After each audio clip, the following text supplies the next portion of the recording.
Hey everybody, welcome to the channel. Now in this video, I will show you and tell you how to start another TikTok account. Please subscribe to the channel. Watch the video to the end. Give me likes. Let's get started. To do this, we need to go to the TikTok app. Then we click on our profile in the bottom right corner. Then we click on this bar at the top. And we have our TikTok accounts. I have two. I can switch from one account to the other.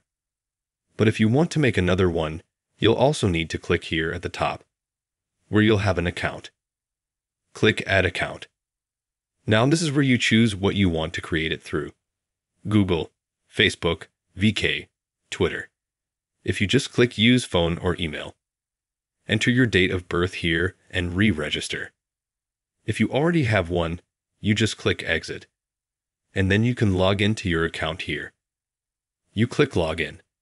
And you go. Put in your phone number, your password, and log in.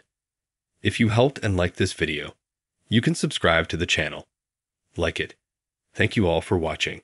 Goodbye.